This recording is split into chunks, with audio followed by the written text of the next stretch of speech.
hey there. Oh, hey there. I'm Kate. And I'm Bradley. This is the history of buffoons. Yes, it is. We were just talking about how many people might have died in my house. Because he just said it's his house is 2 years away from being 190 years old. Yeah. Damn. Damn. And that's why it is so warm in here. Yeah, because we're in the servants' quarters, which is also called the pod loft, also called the guest room. Mm-hmm. And I'm pretty sure people perished here. God damn. Maybe not in a nefarious... All right, you need to cut that shit off. Sorry. Maybe not in a nefarious way and all, but there's probably a good chance that people have moved on. Mm-hmm. We'll just say that. Wow, that got dark. Do you have an uplifting story you're going to teach me today? Oh no, is this going to be depressing and sad? Like 95% of these? No. Or am I going to get pissed off? No. You might have. You're going to have opinions, yes. I always do. It's not a sad story, but it's well. What are you going to teach me today? Okay, we're going to talk about a shipwreck. Oh, called shipwrecks. Called the Mignonette. Mignonette. Mignonette. Uh-huh. Okay. And the captain who survived returned home and stood trial for murder. I thought the captain was supposed to go down with the ship. Let's get into it, shall we? All right, so we got beer. Shit balls. So I found a variety pack because a lot of times when we look for our podcast beers, oh wow, she's going straight to town. I have a tickle. A tickle. A lot of times when we find we look for podcast beers, I should say, we look for a variety pack that would accommodate both of us because I'm more IPAs. She's not. She's more lager. I am not. So we try to find some that, well, accommodate all. And I think I did that this time. Mm-hmm. So we have Allagash. And this is from Maine, right? Yeah. Yes, it was from Maine. From Maine, where my oldest brother currently resides. However, he is moving back to Wisconsin. So welcome back, Ryan. Anyways, awesome. So we have an Allagash lager. And then she and I both have, I shouldn't have put these so far away. Allagash White. White. It's a Belgian style wheat beer. Oh, please. Oh, dear. I know. And then I have the other two, and I'm going to drink these in terms of ABV. So the first one, what did we just determine? That was 5%? That is, 5%, and then the Belgian is 5.2. And then they have a hazy IPA, which is 6.7. And then they have a Belgian style ale, a triple, which is 9%. So if you add it all up, you get fucked up. And that's why that one is your last. That's my last one, if I even make it to that. And I have the remainder of so a lot of times when I set up our podcast, I have a podcast setup beer. So I have the remainder of my summer shandy to cleanse my palate between each beer. Oh, she's already been going to town on this. So. My tickle is subsided. So my tickle. My tickle. All right. Well, I'm glad your throat tickle is gone. Yeah, it's for now. It's good. Have a sip. It definitely smells like a lager. That's good. I like it. Crisp, refreshing. I mean, balance. That's pretty much what it says on the front. I forgot the balance part. Okay, so.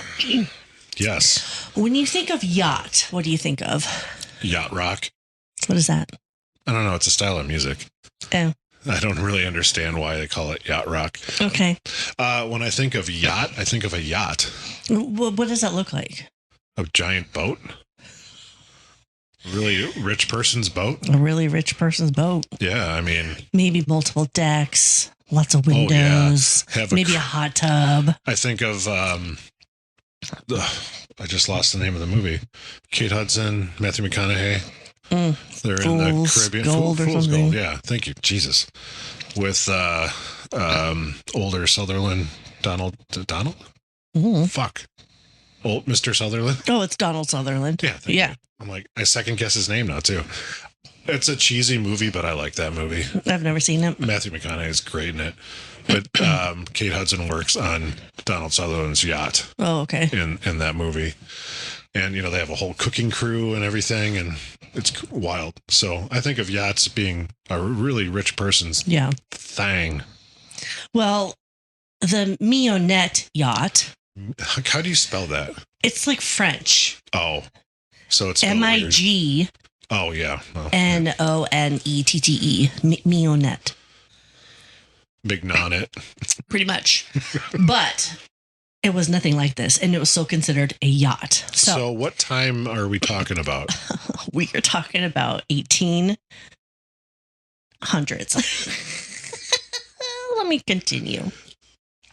Do you come across a year? I do. Okay, thank goodness. Because that was a weird just let it lie. It was like 1870s, maybe. I don't remember. Well, my house is older than 1880s. 1880s. Okay. Anyways, let's go. So the Mignonette measured about 52 feet from bow to stern. Is that a pretty good size yacht? No, it's small. Is it? A school bus is about 40 feet. Oh. Wow, that's not very big at all then. I mean, I know that's another 10, 12 feet, whatever, but... Yeah. No. That's not very big at all. No, it's not. What was the width? I really wanted to... It's not part of my ring there, all right? I really want to throw something at you right now. So she had originally been built in England in 1867 as a pleasure yacht. Okay. And it was intended for short coastal trips. Sure, which makes sense. Exactly. And it would just be like a comfortable afternoon sailing before heading back to port, right? Nothing big. Yeah, a leisure cruise. Crossing half the globe was not what she was intended to do. No, not. I can't imagine it was if it's only a little bit bigger than a school bus. You're not going to take that across the Atlantic. Nope. That sounds like a terrible idea. And yet they do. Oh. On a vessel this size, every person mattered. Of course. For this yacht, the lucky number was 4. So there was 4, including the main guy who... Nope, just 4. Oh, wait, what? The captain plus 3 others. I get that. There's 4 people. Oh, not including that's the crew. Mm-hmm. Not the people that go... I'm confused at what you're telling me. The yacht has a crew of 4. Yeah. And was there anyone else on? No. Okay. No. You say that like I should have fucking known that.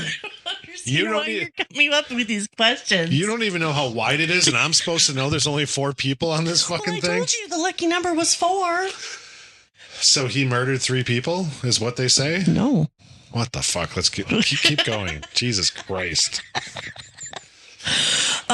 So if heavy weather damaged a sail or snapped a line, all 4 of these people need to be all hands on deck. If someone gets sick, the other 3 have to pick up the slack, right? Obviously. Right. So everyone was expected to climb the rigging and handle the sails and keep watch while the yacht was moving toward Australia. A wealthy... What? Nothing. Go on. This is my second Australian story in a row. Yeah. Yeah. They don't make it, so it's fine. Spoiler alert. Jesus Christ. I said there was a shipwreck. Yeah, it's a way to give away the fucking... So a wealthy Australian lawyer and politician named John Henry Want had purchased the Mignonette while visiting England. Now, he lived in Sydney and wanted his new yacht waiting for him back home.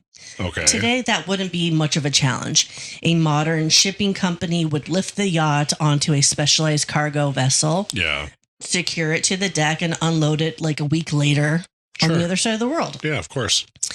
In 1884... Things a bit different. A little different. Yeah. I mean, they still had sails. Exactly. If you bought a yacht in England and wanted it in Australia, someone had to sail it there. That's usually, that's pretty much the only way. Yes. And this trip was about 15,000 miles. That's about. This little itty bitty yacht. That seems like a lot for $15,000. a little guy. Yeah. So the route itself was daunting. So there is the Suez Canal. Okay, so you got there. Do you know of the Suez Canal? I'm not intimately, but I've heard of it. I've never heard of it. You've never heard of the Suez Canal? I don't think so. Oh man, you are not world traveled. Neither am I. Anyways, do you know what I have a problem with right now?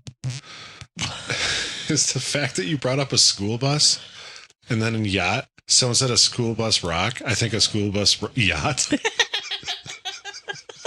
And I can't get that out of my head. Schoolhouse rock, right? Yeah, but I changed it to school bus because I know it's schoolhouse rock. Then you said school bus yacht. Okay, so the Suez Canal was opened 15 years earlier. Okay. And it still wasn't considered a practical route for many sailing vessels. So are you going to give us some information on where the Suez Canal is for people who might not know, like yourself? Yes. So it is an artificial sea level waterway in Egypt, and it connects the Mediterranean Sea to the Red Sea, which divides Africa and Asia. Correct. And I didn't know that. That's so cool. Now you know, and knowing's half the battle. I know, it's so cool. So instead, most ships sail bound for Australia would still travel south through the Atlantic and then around the Cape of Good Hope at the southern tip of Africa. Right. South Africa. And then they would cross the Indian Ocean, finally reaching Sydney. Well, that's why you have a lot of British ties to South Africa, because that was the route they took. Yeah. So they would stop there and they created a colony there as well. It's amazing how far the British went. Yeah. Honestly, for such a small country. First, for the island they were, it was just like, yeah, we're going to pretty much conquer like the known world. Yeah. And then, oh, hey, there's something over there. Let's go get that. Yeah.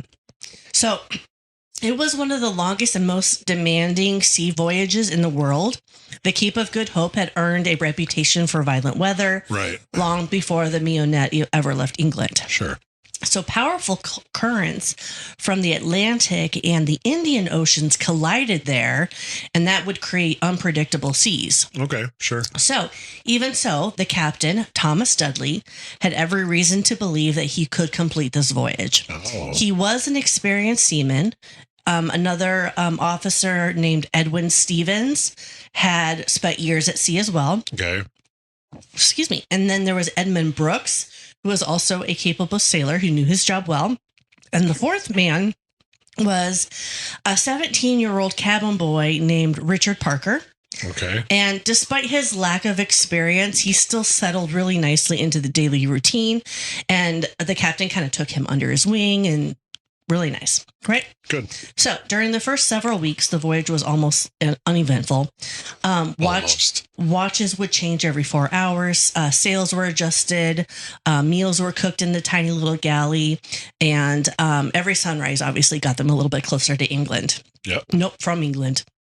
If anyone aboard worried about the Mignonette, worried that the Mignonette might be too small for the trip, no one really talked about it. So maybe, I mean, hard to say. Obviously, this happened in 1880, whatever, but maybe they just like, well, we're just here to do our job. Mm-hmm. Don't bring it up. Yeah, I mean, sailors had all kinds of superstitions. So, like, yeah, we don't talk about how small this little vessel is. No, yeah, that makes sense. But after all, plenty of ships rounded the Cape every year. The weather could be rough, but rough weather was just part of the profession. Yeah. And you would experience heavy seas and strong winds. You okay? I thought I had to sneeze and then I yawned. It was the weirdest thing. Just don't burp too. That'd be weird. I'm good. You expected like a few miserable days when everything like aboard was like soaked and everyone wondered why you hadn't chosen a different career. But in July, the weather gradually became more demanding. The swells grew larger, lifting the Mignonette high above the before like dropping her into the valleys, that would just freak me out. That would, yeah. I don't think I'd be a fan of that. You ever see the movie The Perfect Storm? Oh yes, I have. Or like, oh, screw that. No, no, thank you. Yeah, no, thank you. Although I would watch that movie again. I do like that movie. I saw that in the theater. Yeah, it's really good. Good stuff. George Clooney, am I right? Absolutely. Diane Lane, am I right?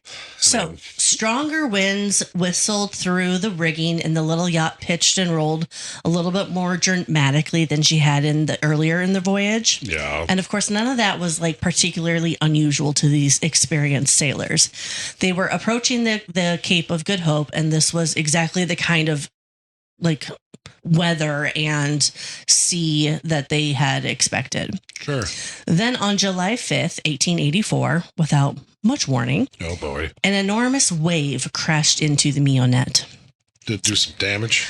Whether it was what we would now call a rogue wave or simply an exceptionally large swell, we're not sure. Sure. But the effect was immediate. I can imagine. Yeah. The impact poured water into the hull so quickly that Captain Dudley understood instantly that there was zero chance in saving her. Like just right then. Hey, boys, we're fucked. Let's go. Yep. Wow. Okay. So the crew abandoned any thought of repairing the damage and turned their attention to the only thing that mattered: getting off the yacht before it disappeared. Did they have a dinghy or anything? They did. Yeah. Okay. Yeah, exactly that. A dinghy.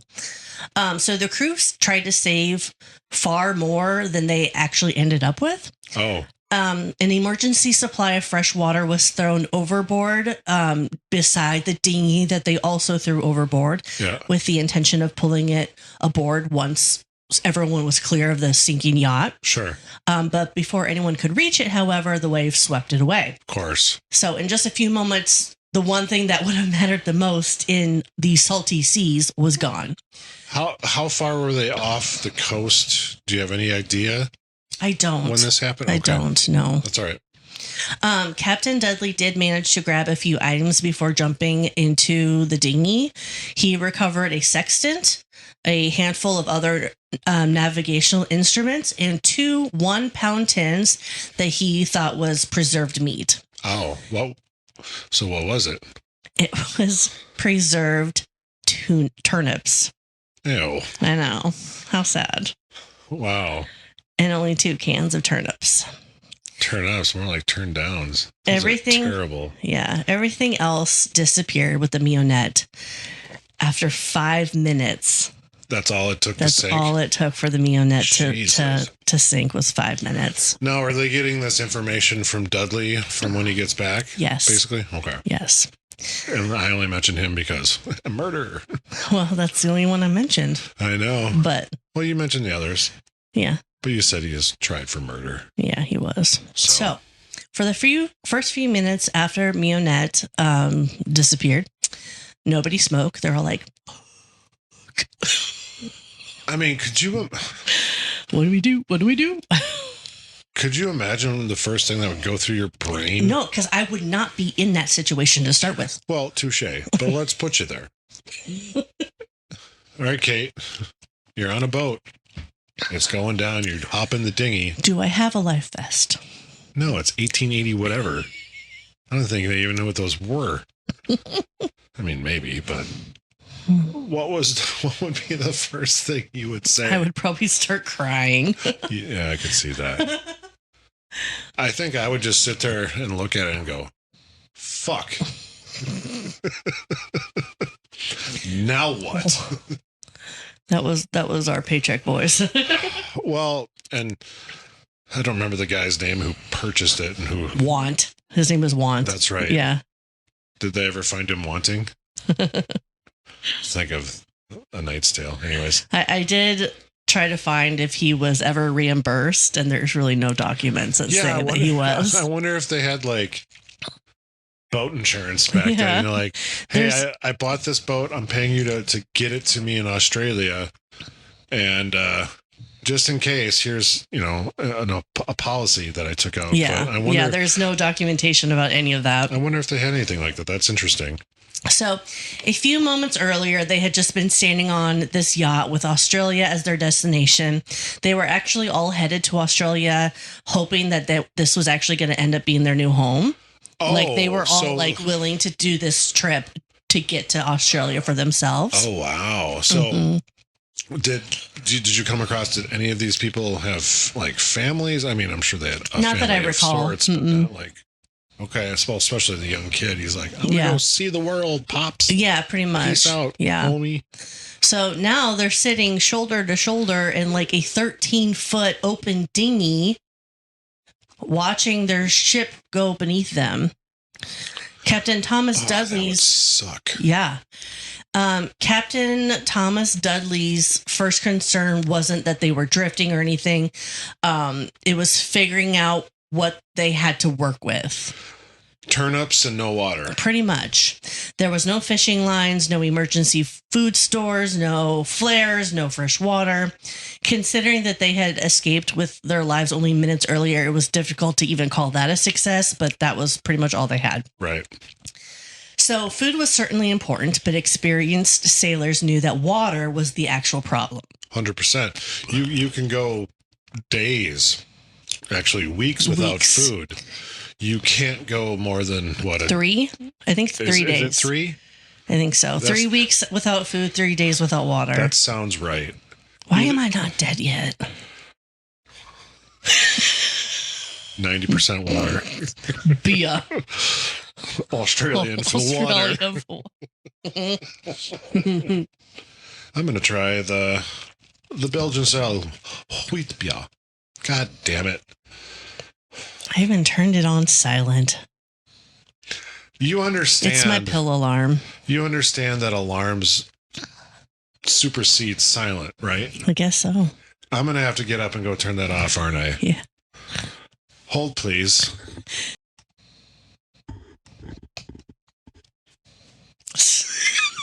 He's mad. I'd like to say something real quick and point out, and yes, might be a reason for it, but it's still true. My phone has never gone off during the middle of the podcast. You want to know why? Because Kate's being recorded with it right now. Okay. Oh, Jesus Christ. So, like we said, you can go several weeks without food and only like 3 days without water, right? 3 and 3, it sounds right. 3 days, water, 3 weeks. Right. Something like that, give or take, whatever. I know I'd be fucking hungry, but obviously your body can't function without being hydrated. Yeah. Because what's the percent of us that's water? It's 70%. Is that what it is? Mm-hmm. So, I mean, that's pretty fucking high. And when you don't have something to replenish it, holy balls, you are fucked. Yeah. And you can't drink that salt water because that's going to make it even worse. Exactly. So they're surrounded by a blazing sun, salt spray, and your body can begin failing really quickly. Yeah. The turnips might keep hunger away a little bit. I think I'd rather go hungry. Nothing is going to solve their thirst. No. So the crew agreed almost immediately that if they wanted any chance of making it home, they would have to like really salvage their food. Salvage their food? Ration. That's the word. So rather than opening both tins at once, they divided the turnips into like daily portions. At first, there was every reason to believe that they are going to be saved like really quickly. The Mignonette had just sunk along a route that was regularly used by merchant shipping lane or whatever they call that. Okay. Yep. Gotcha. And that's used between Europe, Africa, and Australia. So the survivors didn't know exactly where the currents were taking them. Right. But surely another ship would eventually pass close enough to spot 4 men in a boat. Oh, you would think, right? I mean, they waited. Oh, dear. And then they waited. Someone would scan the horizon while the others searched in other directions, hoping to catch sight of a sail. More than once, like a distant cloud or a wave would look like a ship, and of course the illusion would disappear. Can I ask a question? Yeah. You said one of them would search the horizon, and then the other ones would look in different directions. Yeah, they would all just look in different directions. Isn't it the whole horizon, though? Shut up. It's not like that section over there is only the horizon, and this is whatever. Hey, I didn't say I wrote well, okay? So, because I'm like, no ships up there. I just wanted some clarification in case I did not know something. So just when it seemed like the boat had like nothing left to offer, a sea turtle swam by. He's like, "What's up, guys?" And it was close enough for the men to grab. Poor turtle. Yeah. Did they have turtle soup that night? They had turtle blood. Oh, gross. Oh, yeah. They drank the blood for the hydration, and they ate what they could. Mm-hmm. I mean, it's not like you can start a fire on the dinghy, so no. What could they eat? Raw turtle? Yeah. Gross. That sounds fucking terrible. Yeah. All right. Yeah. Okay. What color is their blood? Red? I would imagine. Just curious. Okay, so unfortunately, the turtle didn't last long. 4 starving men can consume a good amount of food, but you can't survive without water. Not even, especially when you're drinking blood. Yeah. Good Lord. Rain became increasingly scarce. Of course. Mm-hmm. Whenever dark clouds appeared, the crew did everything they could to catch the rain. They stretched out their clothing, used whatever containers they had, like the turnip tins or whatever. Yeah. And drink immediately because they had no way to store it as well. Well, yeah, it's not like it's going to sit in there, so you might as well drink it right away. So some days they collected enough to help. Other days there wasn't a single drop. Jeez. As the days wore on, thirst became far worse than hunger. As we just kind of discussed. So most survival experts will tell you that starvation is miserable, but dehydration is torture. Yeah. Your mouth dries out until swallowing becomes painful. Then your lips crack, your tongue begins to swell. Yeah. Headaches become constant, and the cruelest part was that the men were surrounded by water every minute of every day. Isn't that just fucking wild that you're around? You're literally touch it. Yep. And it's like, can't drink it though. And isn't that why like a lot of people who are stranded like that kind of go mad because then they start drinking the water because their brain just can't differentiate what it is anymore or something like that? Yeah. All right. So Captain Dudley, Edwin Stevens, and Edmund Brooks all understood why they can't drink it. They're all seasoned sailors. Uh-oh. Every experienced sailor knew that drinking seawater would make things worse. So the kid didn't know that? Yeah, he did. Oh. The salt concentration is so high that your kidneys cannot process it without using even more water from your own body. Right. So it makes you constantly want to have it then. And it's really, really bad for you. Yeah. So instead of relieving the dehydration, it increases it. It increases it. Yeah. Yes. Richard Parker either didn't fully appreciate the danger, or he just ignored it, or he simply reached the point where the risk no longer mattered to him. Sure. So he's 17 years old. He's exhausted, terrified, and so thirsty that every instinct in your body is like screaming at you to drink the water that's literally inches from your face. Yeah. And at some point, what I heard was, in the dark of night, he snuck seawater. Oh. And he drank it. So he's like, they're sleeping. Mm-hmm. Oh, fucking hell, dude. And of course, after a very brief moment of relief, he started getting sick and even more thirsty. Even more thirsty. Oh, dear. He became violently ill. He would drift in and out of consciousness over the next couple of days, and eventually he would lay motionless at the bottom of the boat. The older sailors would watch helplessly as their younger crew member faded right before their eyes. Yeah. There was nothing that they could do to help him. They had no medicine, no food left to offer, and not even enough fresh water to ease his suffering. No. As Parker grew weaker, another change began taking place in the minds of the other 3 sailors. They got some food coming? For nearly 3 weeks, every decision they had made had been based on the assumption that rescue was still possible. Jesus. Now, for the first time, Captain Dudley began wondering what would happen if rescue never came. Well, right. So by the morning of July 24th, 1884, the 4 survivors had been drifting across the South Atlantic for nearly 3 weeks. Jesus. At that point, the days were blending in together. They were no longer measuring time as by sunlight and darkness. Instead, they were measuring it by who was still sitting upright, who was conscious, and whether the horizon looked empty or full or whatever. Yeah. Every sunrise meant they had somehow survived another night, but also brought the same realization that no one had found them yet. Yep. By sunset, they knew that they would have to endure another night in the cramped dinghy with almost nothing left to eat or drink. Right. And Richard Parker had now become the focus of everyone's attention. Well, yeah, because he's a food source. Mm-hmm. Cannibalism. The 17-year-old had grown dangerously ill and was spending most of his time lying at the bottom of the boat.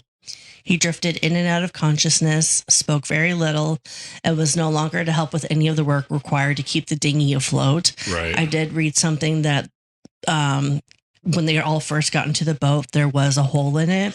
Oh, shit. So they've been like trying to constantly make sure that that's kept in check. Yeah.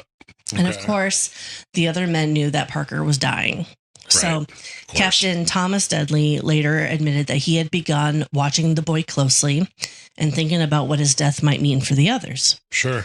If Parker was already going to die, Dudley wondered, did it make sense to wait for that to happen naturally? Or to expedite this scenario. Or would waiting simply leave all 4 men too weak to survive? Right. So it was a question to consider from the safety of dry land where food and water are within reach. Inside that lifeboat, however, it had stopped feeling like some philosophical question. Dudley believed that he was trying to decide whether anyone would make it home alive. For several days, he had been discussing what sailors sometimes called, quote, custom of the sea. Okay.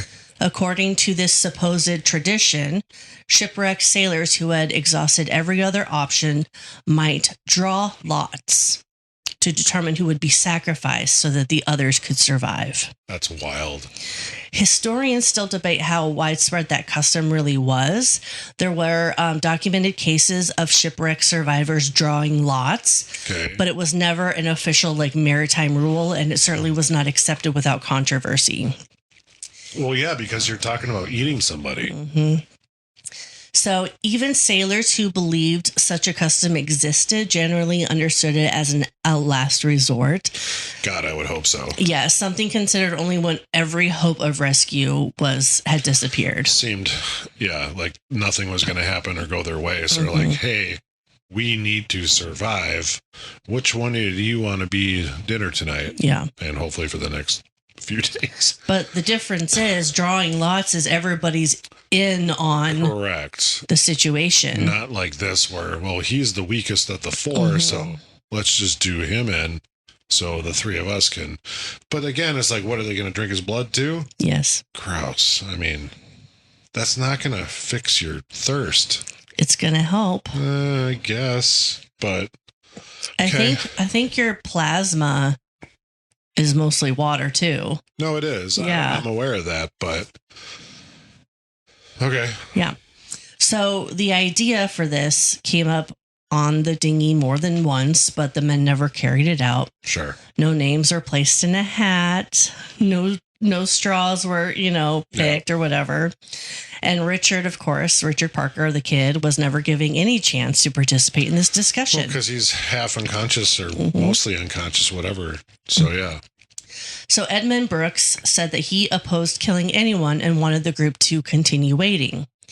Edwin Stevens appeared to have been more willing to consider Dudley's plan, although he also hesitated. Sure. The men were all facing the same starvation and dehydration, but they had reached different conclusions about what those circumstances allowed them to do. Right. No, makes sense. On the morning of July 25th, Dudley decided he did not want to wait any longer. Oh, boy.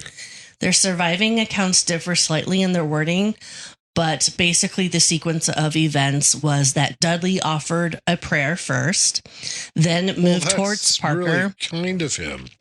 Then he moved towards Parker, who was lying helpless at the bottom of the boat. According to later testimony, who told the boy that his time had come before he took a penknife and cut his throat. Oh, dear. Of course, Parker died shortly after. Right. Stevens was present and supported the decision. Brooks remained in the boat, obviously, but did not assist with the killing. Sure. But he also did not physically intervene either. Right. Something that would later place him in a weird, uncomfortable position of both being a survivor and the prosecution's most important witness. So, more than Dudley survived? The captain survived, yeah. That's the only one. No. That's what I just said. The three of them survived. Yeah, right. Yeah. Okay. Yep. So there is no evidence that the men celebrated or treated Parker's death casually. Whatever relief that they felt at having food was mixed with the knowledge that they had deliberately killed the youngest and weakest person in the boat. Right. They had made a choice that they could never undo, and even if it saved their lives, they would eventually have to explain it. Oh, of course. The three survivors used Parker's blood to relieve their thirst and consume parts of his body over the following days. Obviously a dark detail, but leaving it out would kind of soften the reality of what actually happened with him. Mm-hmm. Dudley, Stevens, and Brooks believed Parker's body was the only remaining source of nourishment available to them. It's wild. And by that point, they were convinced that eating him was the difference between survival and death. I mean, cannibalism's wrong on so many levels, obviously. But, like, let's take that away from it for a second. It's like, okay, you have this body now. You have some meat, the muscle. How do you just eat it raw? Mm-hmm. Wow. I mean, it's not, again, you can't start a fire on this boat. You're going to burn your boat down. That's fucking crazy. All right. Anyways, carry on. So, wow. At the time of Parker's death, yeah, the men had no idea how close they were to being rescued. Probably pretty close. Over the next few days, the food gave them a small amount of renewed strength. They still had no control over where they were drifting, and there was no reason to believe any other ship would suddenly appear after so many empty days. This, not to make light of Parker's death and all, but I just feel like in Pirates of the Caribbean, where he pops out of the coffin, he uses the guy's leg as a. They got two legs. So on the morning of July 29th. So 4 days after Parker was killed. There was a ship. Oh, of course there was. Yes. It was a German bark. Bark? Like with a Q? Barque. Yeah. Yeah, it's just like a big masted ship. Okay. A German bark called the Montezuma. Mm-hmm. Did it have its revenge? The vessel happened across the path of the drifting dinghy, and once the crew spotted the survivors, the rescue was actually pretty quick and straightforward. Did they just toss Parker's body over? Or? I didn't read that. If they did or if they brought him aboard, like, I don't, it was 4 days though. See, and that's the thing. 4 days, they clearly were eating him. Yeah. I mean, I'm sure the blood didn't last very long. Yeah. I didn't read if they put him overboard or what. It's like, hey, do you mind if I bring my dinner aboard? I'm like, wait, what? What? Sprechen Sie Deutsch? I mean, what? It's like. Sprechen Sie Deutsch? I mean, wait. 9. Anyways. So Dudley, Stevens, and Brooks were brought aboard. They were given food and water and cared for. Oh, boy. Could you imagine how great that first sip of water, real water, like, hey, man, this is way better than Parker's blood. You know what sucks is that they probably couldn't chug it. No. Because they would just start vomiting. Yeah. But that first sip would be like fucking magical. Mm-hmm. They were on the sea for 24 days. That's how long they were lost? Yes. Okay. Yep. Wow. So, from their perspective, the nightmare was over. They had survived the sinking of the Mignonette, weeks of hunger and thirst, and then... Excuse me. of course, the killing of Parker. Yeah. The men made very little effort to conceal what actually happened. Oh, really? Captain Dudley openly described Parker's death and the cannibalism that followed, apparently believing that other sailors and the British public would understand the circumstances. Stories of survival cannibalism were disturbing, but they were not unknown. And, no, of course. And Dudley seems to have expected sympathy rather than prosecution. So by the time the men returned to England, the story did begin spreading. Do you have the route that they made it back, how they made it back to England? No. It's not like this German ship went to Germany and then they got on some carriages or some shit? Okay. No, I didn't look into that. That's all right. Newspapers reported the details, and the public quickly divided over whether the survivors should be treated as victims, criminals, or somehow both. Right. And many people did sympathize with them. They saw 3 men who had been pushed to the absolute limits of human endurance and forced to choose between 1 death and 4. You can't. I'm not saying what they did is correct or that they should have gone through with it, but you can understand, at least logically, how they got there. Yeah. Because they thought they were going to die. Yeah. The 3 stronger of the group of 4, I should say. Well, he's on his way out, man. Do we all want to die, or does 1 death justify blah, blah, blah? Yeah. So I get it. I can see how there could be sympathy for it, but man, that's fucked up. I'd like to think I couldn't do that, but again, I've never been in that situation. Yeah. Knock on some wood somewhere, and I never will be, but fucking hell. Yeah. So other people focused on the fact that Richard Parker had not volunteered. Right. No lots had been drawn, and Dudley had intentionally killed a helpless 17-year-old boy. So whatever the circumstances, they argued that was still murder.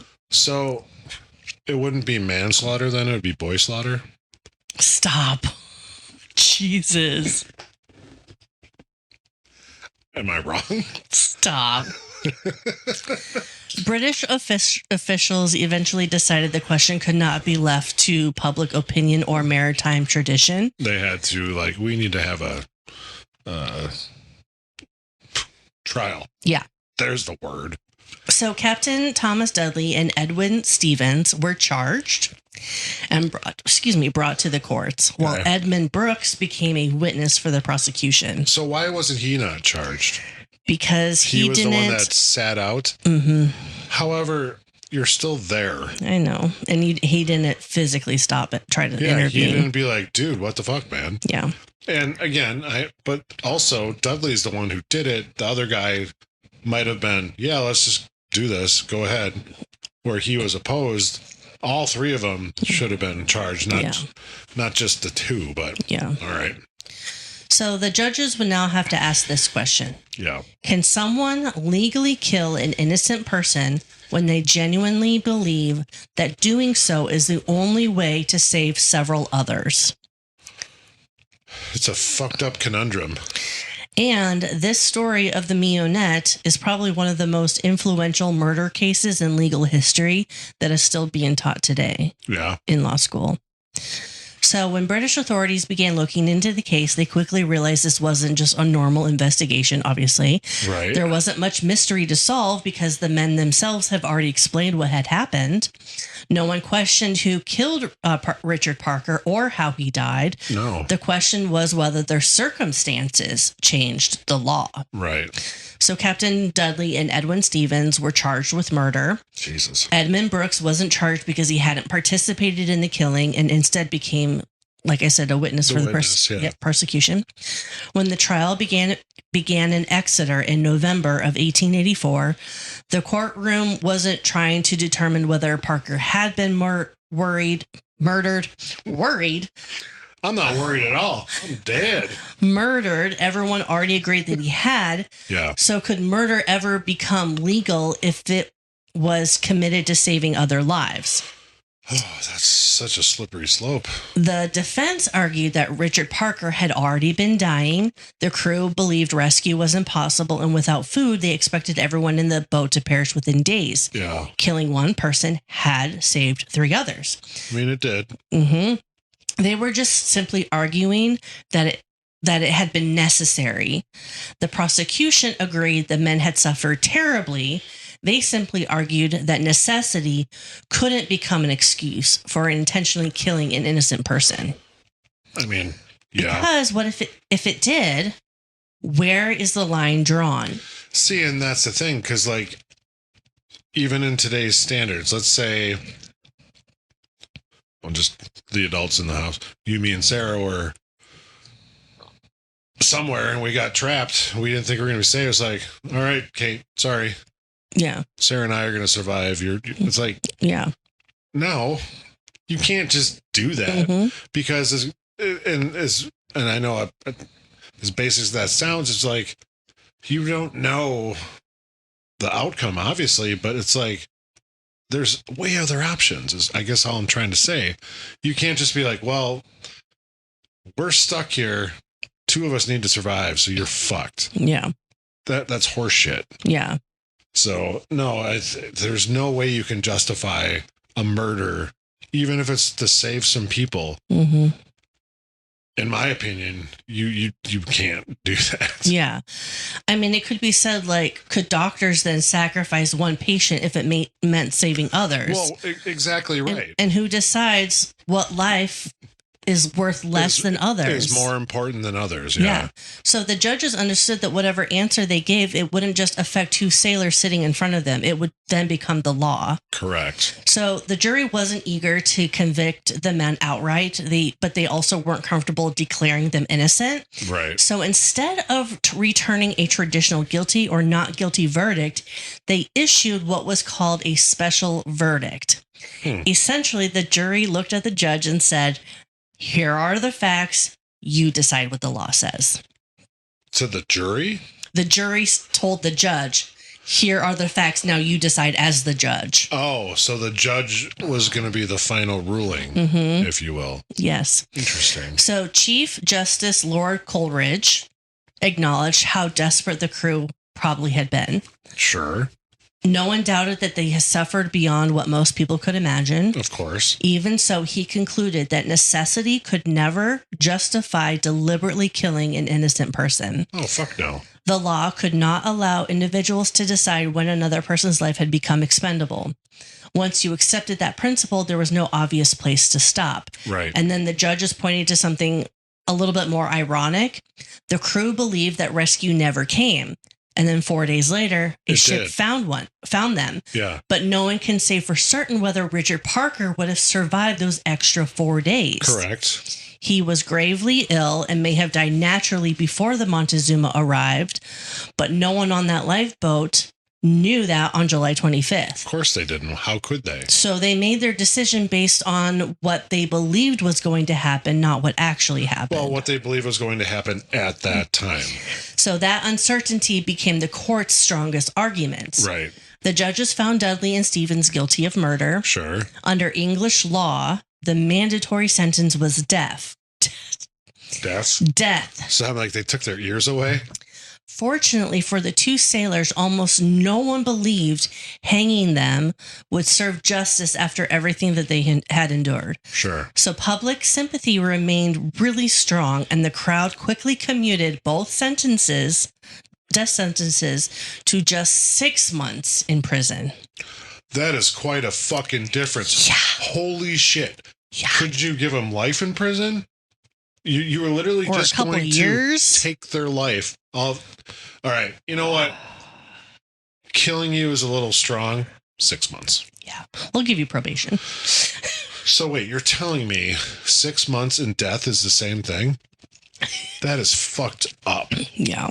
Wow. That ain't right. That is interesting. Yeah.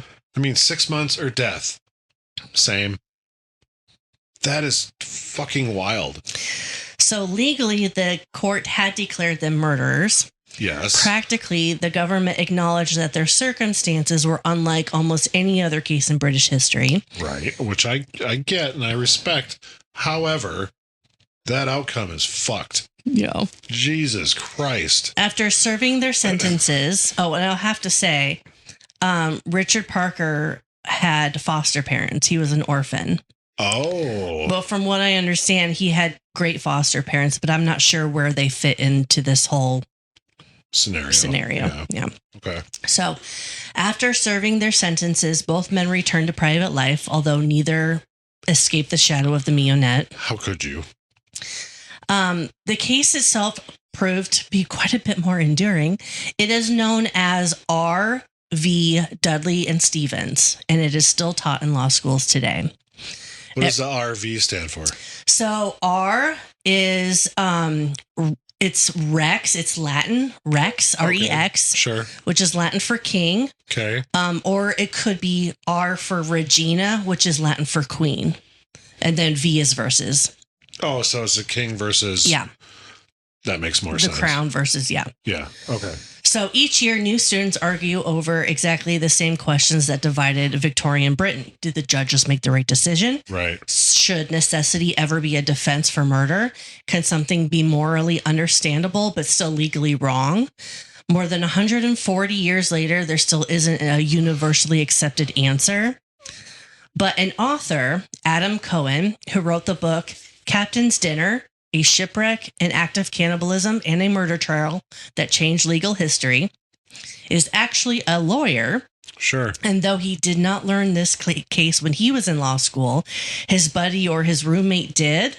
And that's how he came to learn of the story. And he wrote the book on this. So is it like, I know it's not exactly the same, but in the same vein, maybe, like self-defense. That is murder. But protecting yourself. Is that necessity? I would say so.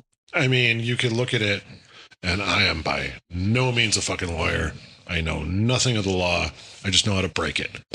And so you think about it that way, though, it's like, it's again, it's an interesting debate. It's not the same, but it's in the same vein, more or less. It is an interesting debate because it's like, okay, well, it was in a way self-defense against death, right? That would be an interesting argument. Yeah. That's fucking wild. Yeah. That is crazy. So then we have one little twist. Yeah. 46 years before Mignonette ever sailed. Yeah. Edgar Allan Poe published his novel, The Narrative of Arthur Gordon Pym on Nantucket. In it, 4 shipwreck survivors became stranded at sea with almost nothing to eat. Eventually, they decided one of them has to die so the others survive. The cabin boy's name was Richard Parker. What the fuck? Richard Parker was a fairly common 19th century British name. Sure. And historians generally agree that this is just a strange coincidence. Of course. But still, it's really kind of freaky. That's fucked up. A fictional Richard Parker died in a lifeboat in 1838, and then a real Richard Parker died in a lifeboat under like the same circumstances 46 years later. That is messed up. So Captain Thomas Dudley's story didn't end, obviously, when he walked out of prison. No. Ironically, the very place he had hoped to reach before the Mignonette sank eventually became his new home. Australia? He moved to Australia. He took over a sail-making business that had belonged to a relative. Okay. And by most accounts, he built a successful new life. Most of the people who knew him in Sydney didn't see him as a captain who had become famous for the Mignonette. They simply knew him as Thomas Dudley, the sailmaker. In 1900, an outbreak of the bubonic plague reached Sydney's waterfront aboard infected ships. Oh, boy. Dudley's business was located near the docks, putting him directly in the path of the epidemic. Sure. He contracted the disease and became the first recorded person in Australia to die from the plague. After surviving a shipwreck, weeks of starvation, a murder trial, and a death sentence, Thomas Dudley ultimately lost his life to an entirely different disaster on the very continent he had once dreamed of reaching. And that is the survival story and subsequent murder trial of the men aboard the Mignonette. Better check your boobons. Fucking hell. What a way to go after all of that. Everything he had to go through. Yeah. Murdering a person to live, possibly. And then he dies from the bubonic plague. That sucks. Yeah. What a shitty way to go out after all that. So some of my little tidbits that I have added here and there, I heard from a podcast called Shipwrecks and Sea Dogs podcast. Okay. And I saw it through YouTube, but it's just audio on YouTube. But Sure. The host actually interviews the author of that book, Adam nice. Cohen. Yeah, so That's I got cool. some of those tidbits from that. So, All right. So last week, hold on. Let me grab my computer. I don't want to knock over a can. Last episode was William Buckley.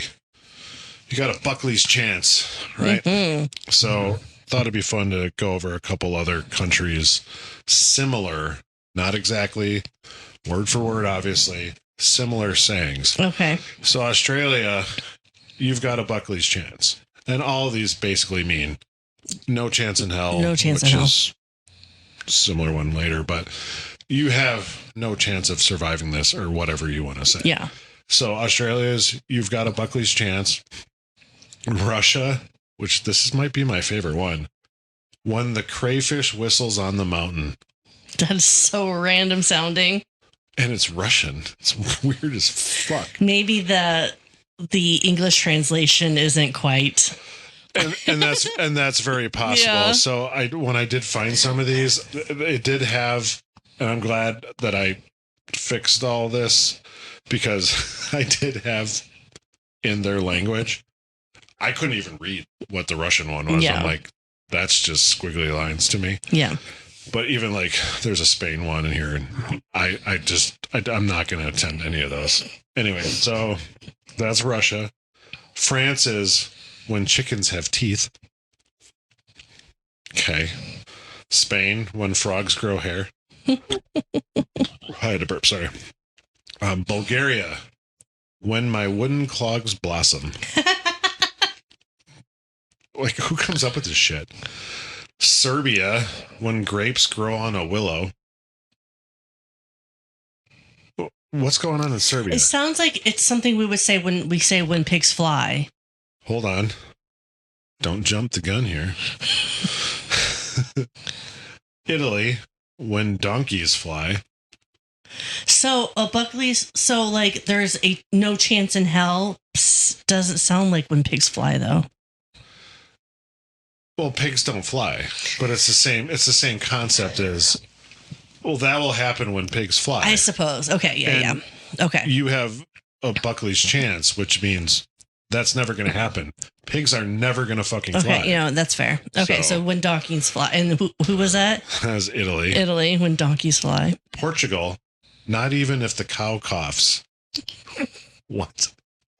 That's a random one. Mm. Germany, What? when pigs fly. Oh, really? Yeah, you fucking failed.